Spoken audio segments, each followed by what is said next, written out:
What's up YouTube? It's your girl Megan and I'm back with another video. Today's video I want to talk to you guys about the best defensive badge setup for centers in particular.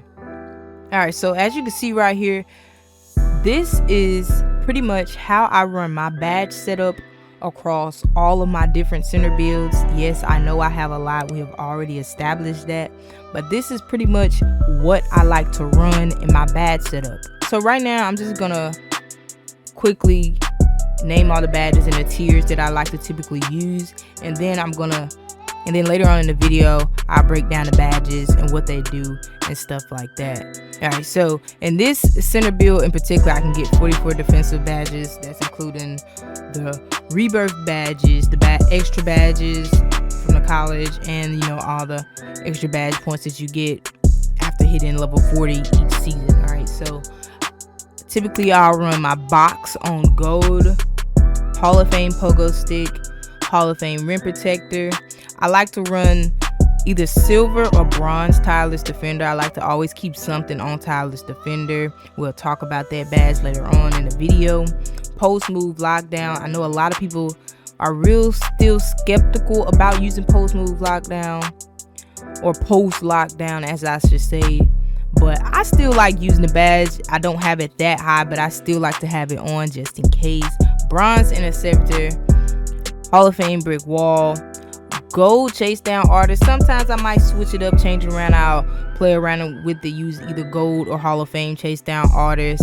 You gotta have Hall of Fame Intimidator, Hall of Fame Rebound Chaser, and of course Hall of Fame Worm. Alright, now this is for my 7-3 two-way facilitator. My 7-3 two-way facilitator. Alright, so that's pretty much like a typical badge setup on the defensive end that I'll try to run throughout all of my bigs. Like, those are the main badges and the main tiers that I would like to run those badges. Now I want to talk to you guys about all of these badges and what they do. The first badge I want to talk to you guys about is going to be the Intimidator Badge. Now if you are a big man, you know one of the main things that you need to do besides get rebounds is of course know how to protect the paint, and I'm all about defense. That's why I love to make big man builds. So the Hall of Fame Intimidator Badge, it says right here, offensive players have less success shooting when contested by players with this badge. Also boosts the shot defense ratings when tightly guarding an opponent. Intimidator is probably one of the top-notch defensive badges that you need to have if you can get it. You want to make sure that you can have it as high as it will possibly go for your my player, no matter what your build is. It's going to help you guys out in those situations, like if somebody's trying to dunk for you or go up for a layup or something like that, and you're contesting them really well. You know how sometimes the ball will pop out or the rim, you don't necessarily block it, but it will pop out. You can make them miss and force them to miss. That's what that Intimidator Badge does. That's what it kicks in for. And it's different things that tie into Intimidator, like your attribute stats tie into Intimidator. If you've ever noticed players that have, if you ever run into a center that has a higher strength, a really high strength or vertical, and then on top of their Intimidator, all that stuff ties in together. Like like on this center in particular, this is one of my more hefty centers that I'm looking at these defensive badges on, and when I play with him, I can literally just be standing there in the paint. I don't even necessarily have to jump or put up a hand, but just because I have that high strength rating on this build with my high Hall of Fame Intimidator, a lot of things that people try to go up with me on in the paint, it just don't fall. Like, I can literally just stand down there and it'll pop out, or they'll miss, or it'll force them into a bad animation. The next badge I want to talk to you guys about is Rim Protector. Rim Protector is probably one of my favorite badges because I love to give blocks. Now it says right there, Rim Protector, it improves players' abilities to block shots, reduces chances of getting dunked on, and unlocks special block animations. Now that right there in particular is talking about those snatch block animations. You know, we all love to get those crazy snatch block animations. They're fun, they're exciting. It gets the crowd and the people all riled up, and we just love that energy. I do also recommend you having your rim protector on at the highest tier level as you possibly can. The higher the better with rim protector. It's one of those kind of badges. Also with the rim protector badge, if you get a block, it gives not only you a boost to your takeover meter, but it also gives your teammates a boost to their takeover meter as well. So rim protector is always going to be a W top tier defensive badge. Next badge I want to talk to you guys about is Rebound Chaser. Now, I know with Rebound Chaser this year, it's all the tier level all depends on how you decide to make your my player. Like every center build cannot get Hall of Fame Rebound Chaser or even Gold Rebound Chaser. It all depends on how high your rebound attribute is. And what we should all know by now, the more weight you put on your player, the higher your rebound can actually go. So if you did want to get Hall of Fame Rebound Chaser, you're going to have to make one of your builds more on the heavier side to do so. But yeah, Rebound Chaser is pretty much self-explanatory. It says improves a player's ability to track down rebounds from farther distances than normal. And that's exactly what it does. Rebound Chaser helps you get boards, man. It helps you become big snags down there in the paint. You know what I'm saying? It sets you aside from those other bigs out there if you're really out there snatching boards and stuff like that. So you want to be able to get Hall of Fame Rebound Chaser. Or Gold Rebound Chaser. Gold Rebound Chaser. I have a couple centers that only can get Gold Rebound Chaser. And trust me, I still do what I got to do. And I can manage to get boards pretty well. It's all about positioning, y'all. It's all about positioning and timing. The next badge I want to talk to you guys about is Chase Down Artist. Now, like I said earlier, I play around with my Chase Down Artist badge tiers simply because if I have it on Hall of Fame, you know, it takes up a lot of my badge points. So if I want to, you know, put on another badge or just put on another defensive badge just on bronze or something like that, then I'll knock down the tier level and stuff like that. But do I really see a big difference between Hall of Fame and Gold Chase Down Artists? No, I still get chase down blocks very efficiently, and chase down blocks I feel like that's another thing that'll get the crowd, you know what I'm saying, riled up and hyped up, because you know stuff like that'd be exciting. You get clean clips and stuff like that. If you want to make you a little mixtape, make you a little TikTok or something like that, you know, hey, you know, get your little chase down artist clips. But it says right there, chase down artists boost the speed and leaping ability of a player when chasing down an offensive player in anticipation of a block attempt. Now that is 100% facts. I have noticed, trust me, my centers, they're slow. I got centers that got a 70 speed, or I got centers that got a 60 speed. But when I got that chase down artist on, and you know I'm getting a chase down artist animation, it literally speeds up my player, and it gives me extra vert and everything just because I had this badge on. It's crazy. But you have to have the badge on to get those block animations. You have to have the badge on. At least bronze. Like, even if it's a guard out there watching this video, you want to know how to get chase down blocks, you just need to have your chase down artist badge on bronze. But for bigs, put your chase down artist on. I highly recommend on Gold or Hall of Fame if you can do so. The next badge I want to talk to y'all about, probably another one of my favorite badges. I cannot lie, that pogo stick, baby. Pogo stick. Okay, we all mess up. Okay, we all mistime our jumps. We all got to deal with people paint mashing and doing a million pump fakes. So if they can do a million pump fakes, why can't we jump over and over again, right? So pogo stick is a badge that helps you do that.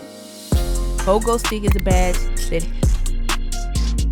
helps you do exactly that.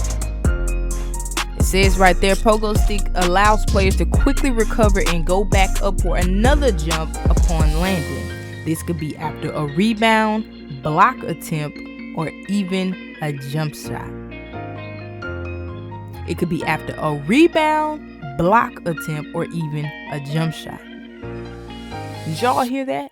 For all the people out there sleeping on pogo, It's not just for blocks. It's also for rebounds and also jump shots if you ever find yourself in that predicament. Pogo Stick is a W badge. I highly recommend putting this on Hall of Fame. Highly recommend. Every last one of my bigs can get Pogo Stick on Hall of Fame. Every last one of them. You gotta have it on Hall of Fame. If you're gonna put it on gold or silver, you might as don't even use it. Don't even put it on. It's not worth it. Hall of Fame. If you're gonna use Pogo Stick, put it on Hall of Fame. I'm telling you, you will see the difference. And that just doesn't mean just be out there jumping all willy-nilly now. You still have to time it. You still gotta, know what you're doing with that badge on. Don't just be jumping all crazy. Alright, so the next badge I want to talk to you guys about is Box. Okay, now Box is another badge that is self-explanatory. It helps you get box outs. But when I look at the Box badge, I'm gonna be completely honest with y'all. You will very rarely see me running Box on Hall of Fame. I will either have it on silver or gold, and I say this why. I look at Box as being a strength versus strength thing.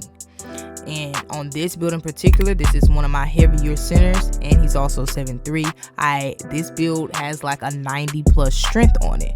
So it's a strength versus strength thing. It's not too many other centers out there that have that 90 plus strength. I'm telling you. So if you're fighting for positioning for the ball and you're already in front of them and you're boxing them out with that max strength, they're not finna be getting around me anyways. If I have it on silver or bronze, I'm rarely gonna get forced into a worm animation because it's a strength versus strength thing.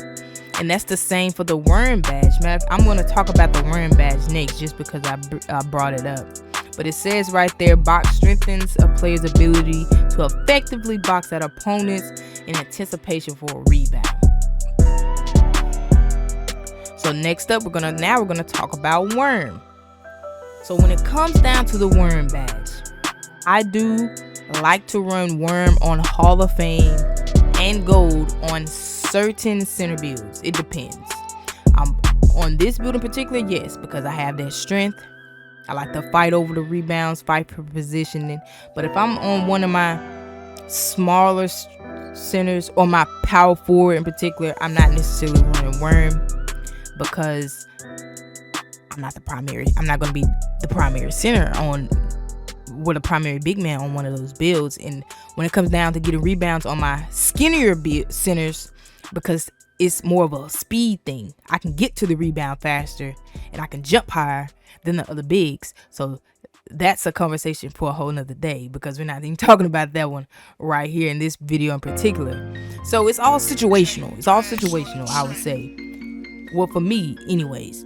But when it comes down to the worm badge, I do run it on Hall of Fame and go on builds like this one in particular that have weight on them because I have high strength. So if I do come to a situation where I'm already boxed out, I can easily worm that person out of position, move the other person around, and get the rebound over them easily. It's all about positioning. Worm is very animation based as well, so be careful with it. Be very, very careful with it. You have to pay attention to sides when you're trying to worm people. You have to make sure if you're trying to worm the person to the right, that you make sure that you're moving your analogs and hitting the worm button at the right time to get the right animation, because it's all about time. A worm is something that you really got to play around with and practice with.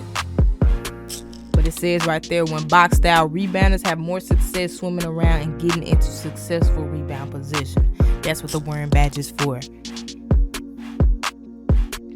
Another badge I want to talk to you guys about is the brick wall badge.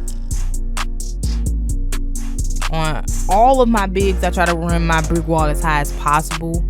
I believe all of my bigs can get brick wall on either gold or Hall of Fame.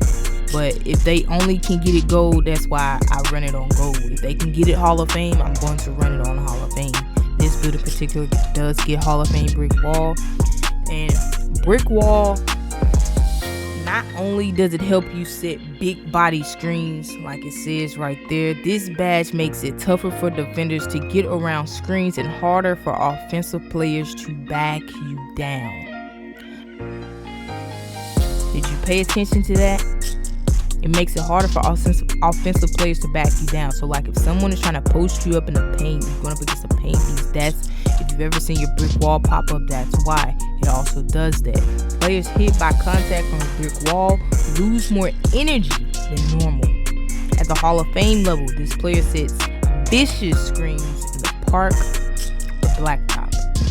So if you've ever been in a game or in a situation and you get one of those crazy brick wall animations where you knock somebody down to the floor or somebody really gets stuck on you and something like that, that is the reason why. And brick wall is also a badge that is based off of strength. The higher your strength with that Hall of Fame brick wall, the better the screens. The more people will be getting stuck on your screens, and it will be very, very hard for anybody to try to back you down in the paint. You are going to be a menace. That's a real good combination right there. Strength and brick wall. Another badge I want to talk to you guys about is post move lockdown. Now, post move lockdown, I have I've had some ups and downs with the badge. Like, post lockdown used to be what brick wall does for when someone backs you down in the paint. So it's like now they've somewhat kind of tried to separate the two. Like, I'll go ahead and read it. It says strengthens a player's ability to effectively defend moves in the post with an increased chance of stripping the opponent, like ripping the opponent when they're trying to post you up or go up from a post move or something like that. Like someone just keeps trying to drop step you. Last year, that's what post move lockdown used to pretty much be like brick wall, where it will make it harder for people to back you down. So now it's just literally as far as someone trying to do those particular post moves against you, and allows you to be able to strip them if you want. But I rarely ever try to get, steals when someone is trying to go up do a post move on me and stuff. Like, it's ways around that. If you're struggling in the paint, like trying to defend paint beast or post scores or something like that, it's different ways that you can go about that without even using the post lockdown badge. And if you guys are struggling with paint defense at all, like in those type of situations, please let me know, and I can drop an entire video and an entire tutorial on how to defend paint beasts and post moves and stuff like that. I figured it out, so I don't mind sharing it with you at all. But there's different ways around it. So post lockdown, it's okay to have. It's not necessary though. It's not necessary. It's really, when it comes down to guarding people like that in the paint, it's really all on you. It's really all on you, because those drop steps and stuff, they're animation based. So the key to that, I'll go ahead and give you a little secret. Don't let them get you in those animations. And there's ways around that. That's all I'm gonna say. It's ways around that. It is ways around that. The next badge I want to talk to you guys about is Tireless Defender. I feel like Tireless Defender is a very slept-on badge. I don't understand why people don't use Tireless Defender. Especially, like, look, with me, when I make my builds, I don't max out my stamina. So that's a thing. But when you're defending, just think about it. When you're a center, your job pretty much is to protect the paint, and everybody runs in and out of the paint. So it's not like you're just guarding your man. No, you're guarding everybody's man in the paint, because if somebody gets past the guard or something like that, they're trying to run into the paint for a dunk, you're gonna go run down there and try to get a block. Like, you're always moving, you're always alert, you're always active, and that takes a toll on your stamina bar, especially when you're running up and down the court. So Tireless Defender helps with that. It helps with that. When you get in some of those situations where you don't have enough stamina, so you try to go for a block or contest, and they put you in some bullcrap animation, it's because you don't have enough stamina. So Tireless Defender can help with when those situations come about. Like it says right there, that allows defenders to play defense more aggressively without losing energy at the same rate as a normal player. And that's big. I know I'm very, very aggressive on the defensive end, so I need a badge like that. I need that. it allows you to play as aggressive as you want without taking that big hit to your stamina bar. So that's big. That's why I will always use Tireless Defender, at least on bronze, because it makes a huge difference. It makes a huge difference. And last but not least, I always like to run the Interceptor Badge. That's just my play style. That's my play style. I love to play passing lanes. Every big that I have, I try to make sure that I have enough steals so I can get the Interceptor Badge. So Interceptor is another badge that's self-explanatory. It says right there, the frequency of successfully tipped or intercepted passes greatly increases, and that's exactly what the Interceptor Badge does. I love playing pass lane. I always make bigs with those long wingspans and stuff like that. So Interceptor comes in handy. It really does come in handy. Like if you're running zone and people are steady trying to pass the ball like right in front of your face, you can pick those passes off. Or if they're trying to throw lobs or anything like that, Interceptor is a great badge to have. It's a great badge to have, and it does wonders just on bronze. So that is pretty much it for this video. That's pretty much it. I believe I've covered everything.